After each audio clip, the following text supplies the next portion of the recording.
Sobre la violencia en la frontera con Colombia por parte de guerrilleros disidentes de las FARC, no incluidos en el acuerdo de paz con el gobierno de Juan Manuel Santos, el presidente Lenín Moreno en cadena de televisión informó lo que el gobierno nacional considera las razones de esa violencia. Veamos. Esto es una reacción a las diferentes acciones que nuestras fuerzas policiales y militares llevan a cabo en la zona y que han dado resultados importantes. Hemos afectado la estructura criminal en más de 600 millones de dólares con la incautación de precursores químicos, droga, armas e insumos y sobre todo con la captura de 14 miembros vinculados a estas organizaciones delictivas.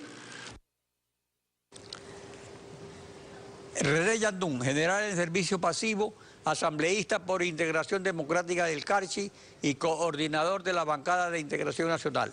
Buen día, bienvenido a Contacto Directo. Doctor, muy buenos días. Un saludo a toda la audiencia.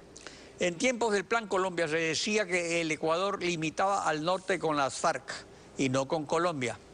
Y en la mesa no servida que Rafael Correa le dejó a Lenín Moreno están los disidentes de las FARC vinculados al narcotráfico y excluidos del acuerdo de paz. ¿Esa es la razón de fondo de esta violencia? La razón de fondo yo le calificaría como una coyuntura de carácter mundial, internacional, continental, regional, vecinal y que ahora estamos sufriendo nosotros las consecuencias. Le oía al presidente de la República de que se ha detenido y se ha capturado más de 600 billones por el tema de droga. Yo diría de que desgraciadamente las medidas que se debieron tomar desde lo que usted dice el Plan Colombia, que fue en el año 2000, que tuve la oportunidad también de estar en el Congreso Nacional. Colombia, en base a su plan, se comprometió a dar y brindar toda la seguridad en su frontera sur, ubicando todas las tropas y policías a lo largo de la frontera, y eso no se ha cumplido.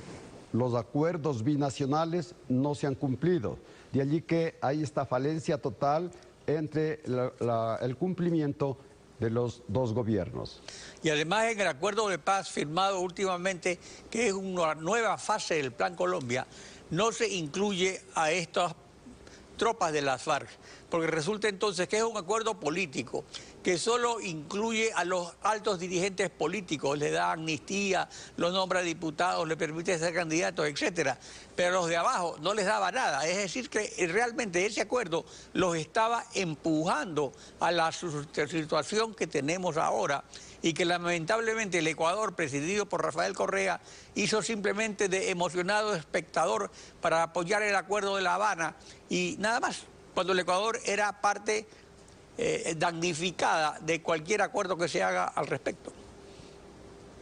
Desde luego, considero de que la política internacional, en la parte regional, lo que se refiere al Foro de Sao Paulo, que está conformado con los países que están comprometidos, esto es Nicaragua, esto es Cuba, esto es Venezuela, ahora Ecuador, es lo que nos ha llevado a una crisis de carácter nacional, de carácter soberano, de carácter estatal, que ha incluido inclusive a la inseguridad ciudadana y poniendo en riesgo la riqueza de carácter nacional. Eso se llama y se denomina soberanía. Por tanto, el efecto del acuerdo de paz que se firmó entre el gobierno colombiano y las FARC no han dado los frutos que se quería y más bien se ha multiplicado en más de 40 grupos de las bandas o criminales y que están dispersas a lo largo de la frontera nuestra con Colombia y que nos están causando demasiadamente efecto. Miremos qué es lo que pasa en Esmeraldas como testimonio, pero también indirectamente la provincia del Carchi y la provincia de Sucumbíos, y con ello sufriendo un grave riesgo de que vaya internándose hacia la provincia de Imbabura y, ¿por qué no?, inclusive hasta Pichincha. Por eso considero que hay que tomar medidas agresivas en contra de este látigo que a lo mejor no lo tuvimos en el tiempo de Correa, que Correa tiene toda la culpabilidad por haber disminuido la capacidad operativa de Fuerzas Armadas, por haber tratado de desintegrar toda esta estructura y no haber tomado las medidas pertinentes a través de la diplomacia con la ejecución de los acuerdos internacionales y binacionales. El problema entonces no solamente es policial y militar, sino que tiene un componente de política internacional. Se sigue postergando este aspecto, se sigue enfocando solamente el aspecto policial y militar, que no es suficiente para que esto de alguna forma se atenúe y finalmente se solucione. Definitivamente no, porque el problema no es que nosotros lo hemos creado como ecuatorianos. El problema viene desde Colombia y aquí hay un alto grado de irresponsabilidad del Estado ecuatoriano, del Estado colombiano, perdón, porque simplemente ellos no han cumplido con todos los compromisos que se han firmado y que inclusive a través de los acuerdos de la CONBIFRON, de la Comisión Militar Binacional, a través de los acuerdos que se firmaron inclusive este 15 de febrero en Pereira, todo para desterrar, eliminar y sancionar el terrorismo. Tampoco se ha cumplido. Y por otro lado, el debilitamiento de carácter social, de carácter económico, de la zona donde está operando la narcoguerrilla, bueno, pues es un asidero tan fácil. Y si a ello sumamos el debilitamiento de Fuerzas Armadas, la desorganización que trató de hacer desgraciadamente el ministro Fernando Cordero y el ministro Ricardo Patiño, que lo único que quisieron es debilitar a las Fuerzas Armadas para que no haya una capacidad de reacción, porque a lo mejor había ciertos compromisos entre estos ministros, el gobierno de Correa, con las FARC, con el Ejército de Liberación Nacional y con otras agrupaciones narcoterroristas. En efecto, y el narcoterrorismo era una actividad de las FARC. O sea, los que han quedado es los que no fueron incluidos en el acuerdo político.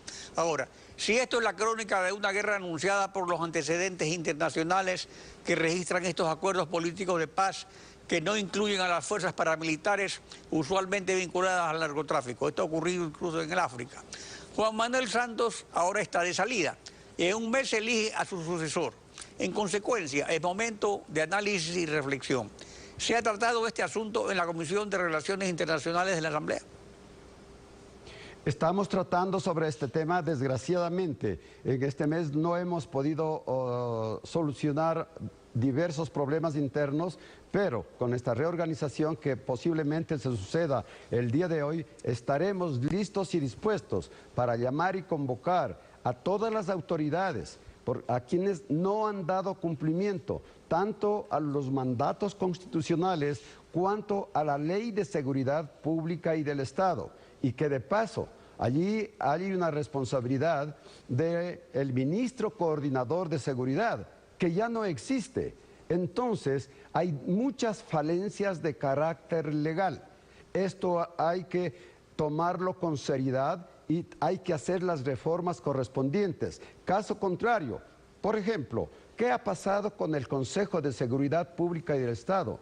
¿Se ha reunido para tratar este asunto con la debida información? ¿Qué ha pasado con la Secretaría Nacional de Inteligencia? ¿Ha cumplido con su función a cabalidad de prevenir todos estos actos terroristas? No. Entonces, amerita una reorganización y funcionamiento del Consejo de Seguridad, de la Secretaría Nacional de Inteligencia, de una reforma jurídica para todos los estamentos que corresponden a la organización, funcionamiento y capacidad operativa de Fuerzas Armadas. René Yandún, coordinador del BIG y asambleísta por Carchi.